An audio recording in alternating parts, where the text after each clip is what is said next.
Vai minha tristeza e diz a ela que sem ela não pode ser. 60 anos depois, a emoção de ouvir pela primeira vez os versos iniciais de Chega de Saudade continua praticamente indescritível. O jornalista Zusa Homem de Melo fala em um momento impactante e enlouquecedor. Aos 86 anos, o autor de João Gilberto, Publifolha, 2001, seguia rumo ao Parque do Ibirapuera quando Chega de Saudade tocou o número 1 rádio da Perua Dodge. Na mesma hora, encostei e fiquei ouvindo aquilo, extasiado. Chega de Saudade era uma novidade em todos os sentidos. Autor de Chega de Saudade, Cia das Letras, 1990, Rui Castro lança mão de uma referência bíblica para ilustrar a sensação dos que ouviram Chega de Saudade pela primeira vez. Carlton Heston descendo do Sinai com os 10 mandamentos debaixo do braço. Quem também não se esquece da primeira vez em que ouviu o samba-canção composto por Tom Jobim em parceria com Vinícius de Moraes é o jornalista, escritor e letrista Nelson Motta. Foi nas férias de 1958, em São Paulo, num radinho de pilha. Nelson tinha, à época, 14 anos. Foi como um raio. Aquilo era diferente de tudo que eu já tinha ouvido, relata no livro Noites Tropicais, Objetiva, 2000. Fiquei chocado, sem saber se tinha adorado ou detestado. Mas, quanto mais ouvia, mais gostava. Hoje, aos 74, solta uma risada ao se intitular um Gilbertomano terminal. Chega de Saudade é um dos discos mais influentes de nossa história, afirma. Não houve propriamente uma ruptura. O samba-canção já produzira muitas canções que antecipavam a bossa nova. Só faltava a batida revolucionária do João.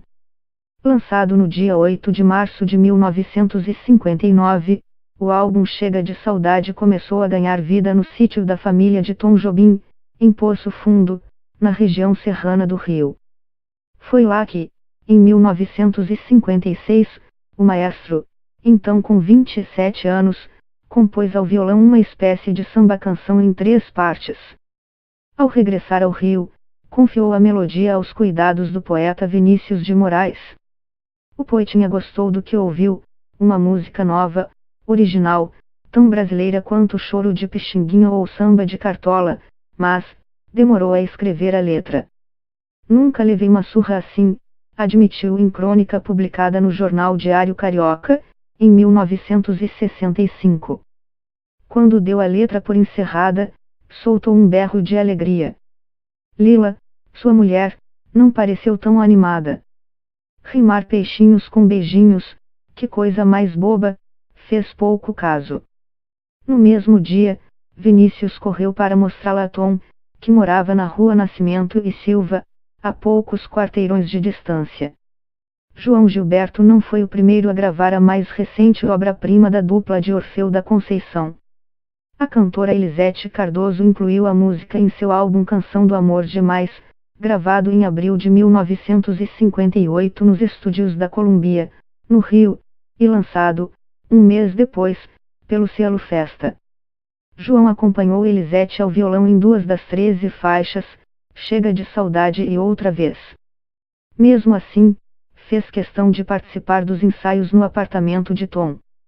Rolou um mal-estar quando João, um violonista até então desconhecido, tentou ensinar a divina Elisete a cantar Chega de Saudade. Queria que ela cantasse como ele cantava.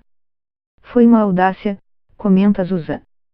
2 meses depois do lançamento de Canção do Amor Demais, João Gilberto decidiu, ele mesmo, gravar Chega de Saudade. Mas não foi fácil convencer Aloysio de Oliveira, o todo-poderoso da Odeon, a investir na produção de um LP daquele ilustre desconhecido. Antes de lançar seu primeiro disco, em março de 1959, João gravou 2 compactos de 78 RPM, o primeiro, em julho de 1958, trazia Chega de Saudade e Bim Bom, e o segundo, em janeiro de 1959, Desafinado e H Balala. Todos os arranjos levaram a assinatura de Tom Jobim. Quando regressou aos estúdios Odeon, na Cinelândia, para gravar seu LP de estreia, 4 das 12 faixas já estavam prontas.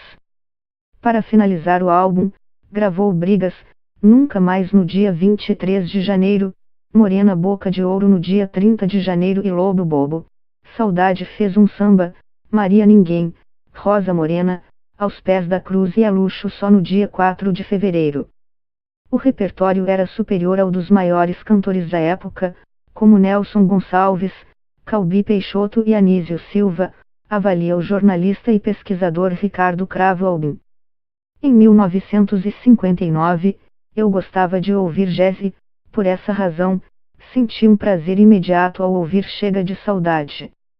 João Gilberto era uma espécie de Shebaker brasileiro, compara, em alusão ao cantor e trompetista americano. As gravações de Chega de Saudade duraram de 10 de julho de 1958 a 4 de fevereiro de 1959.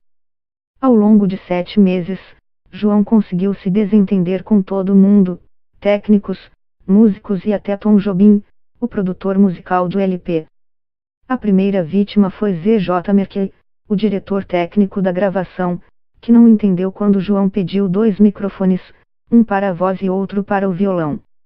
Exigência atendida, ele passou a interromper a gravação sempre que identificava algum erro da orquestra. Numa das incontáveis interrupções, alguns músicos se amotinaram e saíram batendo portas. Quando concordaram em voltar, era o cantor que já não queria gravar, conta Rui Castro em Chega de Saudade. Tom Jobim não sabia se tocava piano, se regia a orquestra ou se corria de um lado para o outro, com os panos quentes. Lá pelas tantas, sobrou até para ele. Você é brasileiro, Tom, você é preguiçoso, foi obrigado a ouvir. O jornalista e crítico musical Tarik de Souza explica que não foi fácil a João convencer a todos de sua proposta inovadora. Principalmente os músicos da percussão. João não queria a estridência da bateria, reza a lenda, recorreu a um catálogo telefônico para abafar o ressoar das baquetas, diz. Aos 72 anos, Tarik pode se orgulhar de ter sido um dos poucos jornalistas a conseguir uma exclusiva com João Gilberto. A proeza aconteceu em 1971, no Hotel Glória, para a revista Veja. Conversamos por mais de 4 horas, sem que ele me deixasse ligar o gravador ou fazer anotações. 2 dias depois, lá estava eu na redação, em São Paulo, redigindo a mais importante entrevista da minha vida, recorda. Do álbum em si, o que mais lhe chama a atenção é a transparência vocal absolutamente confidente. Quase um sussurro ao pé do ouvido, define. Terminada a gravação, João ainda tinha que posar para as lentes de Chico Pereira, o fotógrafo da Odeon. A roupa que ele usa na capa, a propósito, é de Roberto Menescal. Um dia, o João me pediu 1 ou 2 camisas emprestadas. Em casa, levou o armário inteiro e eu fiquei só com a roupa do corpo. Nunca mais devolveu, entrega, bem-humorado, o autor de O Barquinho. Fora de catálogo desde 1990, Chega de Saudade só pode ser encontrado em sebos ou sites de compra e venda. No site Mercado Livre, uma cópia pode custar até R$ 900.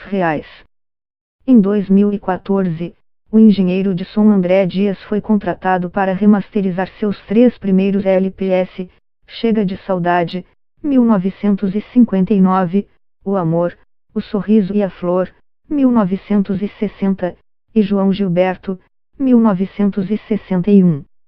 A epopeia, calcula, levou 5 meses. Na dúvida sobre o resultado do trabalho, João ouviu uma segunda e terceira opinião, a dos produtores Moji Kanazil e Shigeki Miyata. Os dois aprovaram a remasterização. Dias não perde a esperança de, um dia, João Gilberto autorizar o relançamento. Gostaria que isso acontecesse com o João ainda vivo. Queria muito que ele se orgulhasse e visse que foi feita justiça com sua arte. Será a grande realização da minha vida. Roberto Menescal é dos muitos amigos de longa data que, há anos, não tem notícias de João Gilberto. Recluso ele sempre foi. Mas, nos últimos anos, chegou ao máximo da reclusão, lamenta. Cravo Albim é outro que, para não soar invasivo, desistiu de procurar o amigo. Há uns 5 anos, liguei para o João. Ele atendeu, mas disse que não estava. Respeitei. Dias depois, a pedido do Otávio III, seu antigo empresário, voltei a ligar. Ele atendeu de novo e disse que o João não estava. Pô, a voz do João é inconfundível, resigna-se o musicólogo, que não sabe explicar o motivo de seu autoexílio voluntário. Me recuso a dizer que João Gilberto é neurótico ou desequilibrado. Nada disso. É apenas um sujeito excêntrico e original. Seu mais recente show ou concerto, como ele prefere chamar, foi em 2008, por ocasião dos 50 anos da Bossa Nova. A turnê passou por Rio, Salvador e São Paulo e chegou ao famoso Carnegie Hall, em Nova York, EUA. Já seu último álbum lançado no Brasil foi João Gilberto em Tóquio, Universal Music, 2004. Devido à saúde fragilizada, acho praticamente impossível, diz Tarik de Souza. Rui Castro assina embaixo. E faz uma ressalva: o que mais lamento é que, nos últimos 30 anos, enquanto ele teve gás para gravar inúmeros discos, isso não foi feito. Acho mais possível gravar um disco, talvez em casa mesmo, do que fazer um show, afirma esperançoso Nelson Mota. Cravo Albin vai além. Para ele, errado seria permitir que um homem sempre tão exigente quanto João Gilberto se apresente ao público com a saúde debilitada ou grave material de qualidade duvidosa. Se, por acaso, algum empresário sugerir um absurdo desses, temos que ser contra. Uma lenda como João Gilberto precisa ser protegida.